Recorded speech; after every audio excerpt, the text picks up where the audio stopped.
अहंकार क्या है, क्यों है, किस तरह से कार्य करता है और अहंकार को कम करने के साधन क्या क्या हैं, इन सभी विषयों को लेकर आज का ये वीडियो है।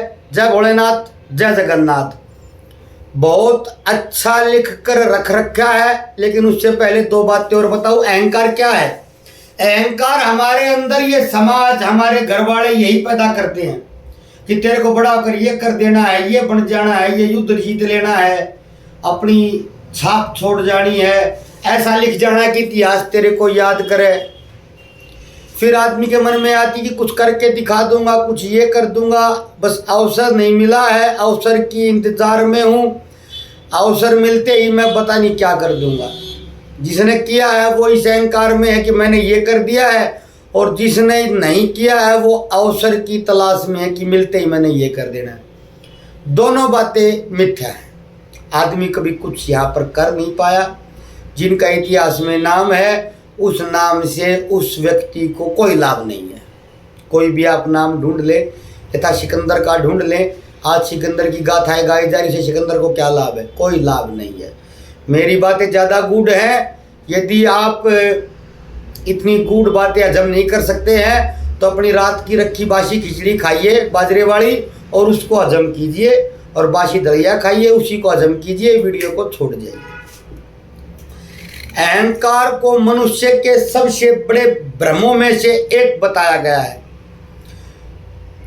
इसे मिथ्या का केंद्र कहा है, एक ऐसी कल्पना जो वास्तविकता नहीं है, लेकिन मनुष्य इसे ही अपनी सच्ची पहचान मान बैठता है।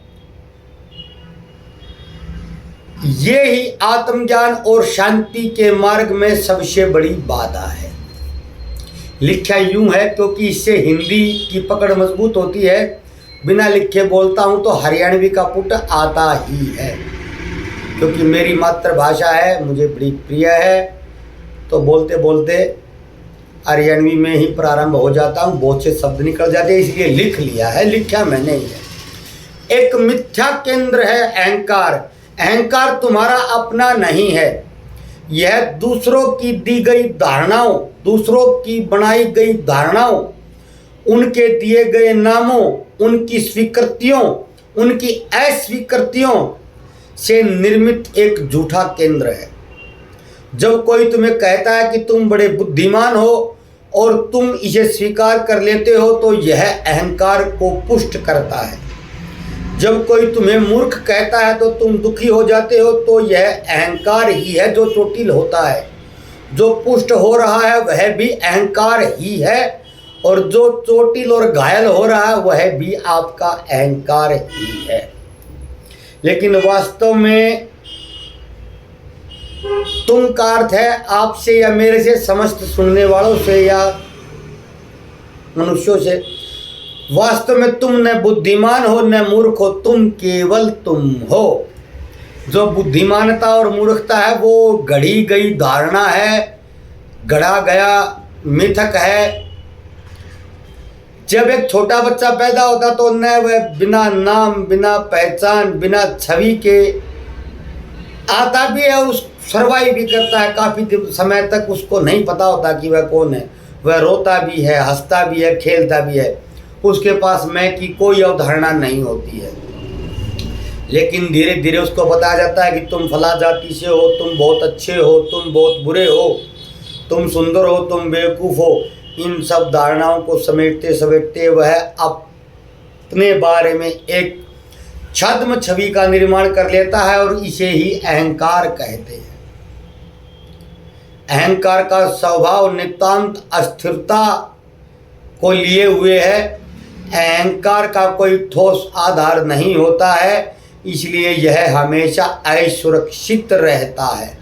मनुष्य लगातार दूसरों से अपनी पहचान की पुष्टि करवाना चाहता है कि दूसरे उसकी पहचान की पुष्टि करें। अहंकारी व्यक्ति को हमेशा दूसरों से प्रशंसा चाहिए। अगर दूसरे लोग उसे नकार दे तो वह टूट जाता है। अवसाद का एक मुख्य कारण भी यही है। किसी मित्र ने कहा था, अवसाद पर बोलिए, अवसाद पर कोई एक विषय हो नहीं सकता, जो बोलते मूर्ख बनाते हैं। अवसाद बहुत सी बातों पर निर्भर करता है, उसमें से एक मुख्य बिंदु अहंकार भी है। अहंकार भीख मांगता रहता है, अहंकार भिखारी है। मुझे स्वीकार करो, मेरी सराहना करो, मुझे महान कहो, और यही इसकी दयनीयता है। अहंकार का सबसे बड़ा भय है कुछ न होना। अगर तुम अपने भीतर झांको या मैं अपने भीतर झांकूं तो तुम्हें या मुझे वहाँ पर शून्यता मिलेगी, वहाँ कोई मैं नहीं है। लेकिन अहंकार को यह स्वीकार करना असह्य लगता है, क्योंकि अहंकार का अस्तित्व तभी तक है जब तक तुम स्वयं को कोई कुछ समझते हो। इसलिए अहंकार निरंतर संघर्ष करता है, पद, प्रतिष्ठा, शक्ति, धन सब कुछ बटोरने का प्रयास कोशिश करता है, ताकि ये भ्रम बना रहे कि मैं हूँ, मैं कुछ हूँ। एक राजा को बहुत अहंकार था कि वह बड़ा शक्तिशाली है। एक दिन एक फकीर, कोई सन्यासी, कोई संत उसके दरबार में आए और उन्होंने महाराज से प्रश्न किया कि महाराज, जब आप पैदा हुए तब आप राजा थे? राजा ने बोला नहीं, तब मैं एक सामान्य शिशु था, बच्चा था। संत जी ने पूछा तब आप मरेंगे तब क्या आप राजा रहेंगे? राजा ने बोला नहीं, मृत्यु के बाद तो सब समाप्त हो जाएगा। तो संत जी हंसकर बोले तो राजा कौन है जो जन्म के समय भी नहीं था और मृत्यु के बाद भी नहीं रहेगा? वह अभी कैसे हो सकता है? राजा निरुत्तर हो गए। अहंकार से मुक्ति का मार्ग तभी संभव है जब मनुष्य इसे पहचान करके इसको गिरा दे। जब तक ये मानते रहा जाएगा कि मैं हूँ, तब तक अहंकार से मुक्ति असंभव है। लेकिन जिस दिन देख लिया जाएगा कि मैं केवल एक विचार है, एक धुआं है, उसी दिन शुद्ध चेतना में प्रवेश होता है। अहंकार हटते ही वह प्रकट होता है और वह ही है। जो मैं हूं तो तू नहीं है दिखता, जो तू है तो मैं नहीं हूं जाहिर। इसको समाप्त करने के कुछ साधन भी हो सकते हैं। इसमें सबसे बड़ा साधन है ध्यान। ध्यान का अर्थ है मैं को देखना। जैसे ही देखा जाता है कि अहंकार केवल एक विचार है, वह गिर जाता है। जिस दिन ये समझ लिया जाता है कि अहंकार एक विचार के अलावा कुछ नहीं है, अहंकार गिर जाता है। दूसरा साधन है साक्षी भाव। जब कोई तुम्हारी प्रशंसा करे तो देखो कि अहंकार प्रसन्न हो रहा है। जब कोई तुम्हारी आलोचना करे तो देखो कि अहंकार दुखी हो रहा है। इसे देखने मात्र से अहंकार कमजोर होने लगता है। तीसरा साधन है स्वयं का निरीक्षण। अपने हर विचार, हर भावना को देखो, क्या यह अहंकार से उपजा है? क्या यह खुद को बड़ा दिखाने का प्रयास है? जैसे जैसे जागरूकता बढ़ेगी, अहंकार स्वतः समाप्त होता जाता है। अहंकार एक भ्रम है, एक छाया है, जिसे हम अपनी पहचान मान बैठे हैं। यह दूसरों की मान्यता पर टिका हुआ है और दूसरों की मान्यताएं बड़ी दरिद्र, बड़ी क्षुद्र, बड़ी छोटी होती हैं, नितांत अस्थिर होती है। अहंकार से मुक्ति का एकमात्र तरीका है इसे जानना, इसे पहचानना और इसे छोड़ते जाना। जैसे ही तुम अहंकार को छोड़ते हो, वैसे ही अस्तित्व का द्वार खुलता है और तब जो शेष बचता है वह सत्य है, वह ध्यान है, वह ही परमात्मा है। यह एक भ्रम का महल है। अहंकार का अस्तित्व सत्य पर नहीं बल्कि कल्पना पर आधारित होता है। यह एक ऐसा महल है जिसे रेत की नींव पर खड़ा किया गया है। यह न केवल झूठा है बल्कि इसे बनाए रखने के लिए निरंतर झूठ का प्रयास करना पड़ता है, असत्य का प्रयास करना पड़ता है। अहंकारी हमेशा भयभीत रहता है क्योंकि उसे डर है कि कोई उसकी झूठी और छद्म छवि को उजागर न कर दे।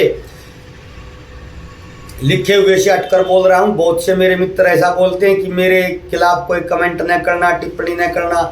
मैंने आज तक एक को भी नहीं कहा कि मेरे को टैग करके कोई आशा न करें। या खुद मैं अपने आप पर ही हास्य कर देता हूँ। आपने कई वीडियो उत्तराखंड की मेरी डाली हुई फेसबुक की वीडियो में देखा होगा, नहीं देखा हो जाकर देख लें, क्योंकि मैं छद्म अहंकार से ज़्यादा पीड़ित नहीं हूँ। एक आदमी जंगल में खो गया और सोचने लगा कि वह राजा है। उसने पेड़ों को अपना महल समझ लिया और घास को अपना कालीन समझ लिया, लेकिन तेज बारिश आई तो सब कुछ बह गया। तो उसकी कल्पना शेष बची, कुछ नहीं था, न महल था न कालीन था। इसी तरह अहंकार भी एक केवल मन स्थिति है, मानसिक संरचना है जिसे समाज ने हमारे भीतर आरोपित कर दिया है। लेकिन जब सच्ची आत्म जागरूकता की वर्षा होती है तो वह तुरंत धुल जाता है। अहंकार दुख का मूल कारण है। संसार में जितने भी संघर्ष, ईर्ष्या, क्रोध और दुख है, वह सब अहंकार की देन है। अहंकार हमेशा तुलना करता है, मैं दूसरे से श्रेष्ठ हूँ या हीन हूँ। यह तुलना ही मनुष्य को अशांत बनाती है, नहीं तो हर एक मनुष्य अपने आप में अद्वितीय है, ईश्वर की अनुपम रचना है। हीन और श्रेष्ठ का कहीं जिक्र ही नहीं है। अगर कोई उससे श्रेष्ठ प्रतीत होता है तो वह जलता है, अगर कोई उससे हीन प्रतीत होता है तो वह अहंकार से फूल जाता है। लेकिन किसी भी स्थिति में यह उसे सत्य तक नहीं पहुंचने देता। एक आदमी बुद्ध के पास आया। आप बुद्ध से सहमत हो सकते हैं, असहमत हो सकते हैं, बुद्ध को नकार नहीं सकते। और बोला बुद्ध को कि हे तथागत, मुझे बहुत दुख है, मैं हमेशा जलता रहता हूँ। अमीर देखता हूँ तो दुखी हो जाता हूँ, विद्वान देखता हूँ तो हीन महसूस करता हूँ। इस दुख से कैसे मुक्त होया जाए, कैसे मुक्त हुआ जाए? बुद्ध मुस्कुराए और बोले, तुम्हारा दुख इसलिए नहीं है कि दूसरे तुमसे बड़े हैं, तुम्हारा दुख इसलिए है क्योंकि समय को तुम सबसे बड़ा मानते हो। तुम्हारा अहंकार ही तुम्हारे दुख का जड़ है। अहंकार के 3 रूप होते हैं। स्थूल अहंकार, यह शारीरिक और भौतिक पहचान से जुड़ा होता है। व्यक्ति अपनी संपत्ति, पद, शक्ति और बाहरी उपलब्धता से अपनी पहचान बनाता है, इसे स्थूल अहंकार कहते हैं। सूक्ष्म अहंकार, यह मानसिक और बौद्धिक अहंकार है। लोग अपनी विद्वत्ता, ज्ञान और विचारों को लेकर अहंकार पालते हैं, इसे सूक्ष्म अहंकार कहते हैं। अत्यंत सूक्ष्म अहंकार, यह सबसे खतरनाक है क्योंकि इसको पकड़ पाना भी सरल नहीं है। जब व्यक्ति साधक हो जाता है, आध्यात्मिक हो जाता है, साधना करता है, साधना के पथ का पथिक हो जाता है, तब उसे लगता है कि वह बहुत आध्यात्मिक है, वह बहुत बड़ा साधक है। तो इससे एक नया अहंकार जन्म लेता है, जिसे ढूंढ पाना ही संभव नहीं होता है। ध्यान रखें, जब कोई कहता है कि मैं विनम्र बहुत हूँ तो यह भी अहंकार ही है। जब कोई कहता है कि मैं बहुत साधु हूँ, सन्यासी हूँ, यह भी अहंकार है। अहंकार हर रूप में स्वयं को छिपाकर जीवित रह सकता है। अहंकार का सबसे बड़ा धोखा मैं कोई हूँ। व्यक्ति अपने अहंकार को अलग अलग मुखौटे पहनाकर जिंदा रखता है। जब वह बाहरी अहंकार छोड़ देता है तो उसका आंतरिक अहंकार विकसित हो जाता है। एक साधु ने अपना सब कुछ त्याग दिया, परंतु जब लोग उसकी पूजा करने लगे तो वह और भी अहंकारी हो गया। अब वह सोचने लगा कि मैं सबसे बड़ा त्यागी हूँ। यह नया अहंकार भी उससे भी ज़्यादा खतरनाक था क्योंकि इसे वह देख भी नहीं पा रहा था। एक आदमी जंगल में ध्यान कर रहा था, वह बहुत वर्षों से साधना कर रहा था। वह सोचता था कि वह पूर्ण अहंकार से मुक्त हो गया है। एक दिन राजा वहाँ से गुजरे तो उस आदमी ने राजा को प्रणाम किया और कहा, आप बहुत महान हैं। राजा ने साधु को प्रणाम किया और कहा कि आप बहुत महान हैं। साधु मुस्कुराया और बोला, मैं तो कुछ भी नहीं हूँ। राजा जाने के बाद साधु ने सोचा कि देखो मैं कितना विनम्र हूँ, मैंने उनसे कहा कि मैं कुछ भी नहीं हूँ। जैसे ही साधु ने ये कहा, अहंकार फिर से लौट आया। अहंकार का विसर्जन शून्यता की ओर यात्रा है। अहंकार को समाप्त करने का अर्थ यह नहीं है कि तुम्हें स्वयं को तुच्छ समझना है। अहंकार को समाप्त करने का अर्थ है कि तुम्हें स्वयं को कुछ भी नहीं समझना है। तुमने महान हो न तुच्छ हो, तुम बस हो।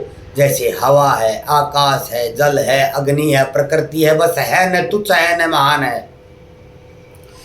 प्रत्येक दिन समय से पूछो कि मैं कौन हूँ।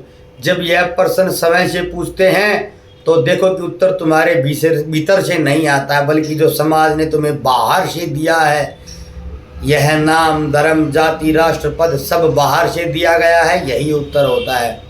जो झूठा प्रतीत हो उसे मन से छोड़ दो, बाहर से कुछ छोड़ना नहीं है, कुछ बदलना नहीं है।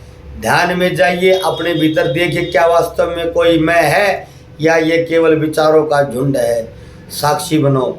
जब कोई तुम्हारी आलोचना करे तब देखो कि कौन दुखी हो रहा है, जब कोई तुम्हारी प्रशंसा करे तब देखो कि कौन खुश हो रहा है। यह देखने से ही अहंकार का खेल खत्म होने लगता है।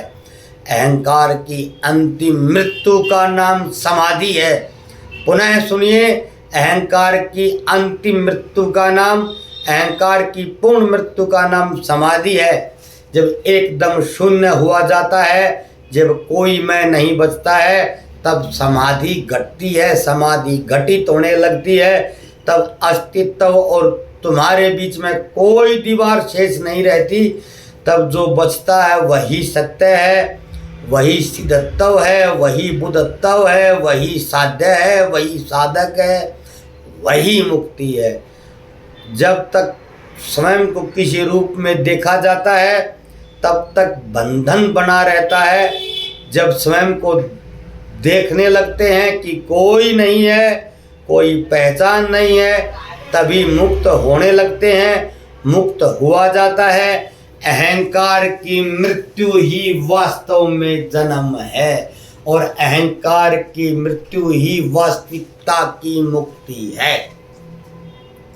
ये मैंने लिखकर रखा था, रात को आपके सम्मुख प्रस्तुत किया। आशा है आपको पसंद आएगा। पसंद आए, अच्छा लगे तो 2-4 बार सुनिए। एक बार में डाइजेस्ट कर पाएंगे, समझ पाएंगे, हजम कर पाएंगे, ऐसा होने वाला नहीं है। यदि ऊपर ऊपर से सुना तो ऊपर ऊपर से ही गुजर जाएगा। यदि ध्यान से सुना तो हो सकता है आपको कुछ लाभ हो पाए। आपको लाभ हो गया, यही मेरी प्राप्ति है, यही मेरा उद्देश्य है, यही मेरा कार्य है। यही करने के लिए मैं इस पृथ्वी पर आया हूँ। मेरा यही द्वंद्व है। धन्यवाद। जय भोलेनाथ, जय जगन्नाथ।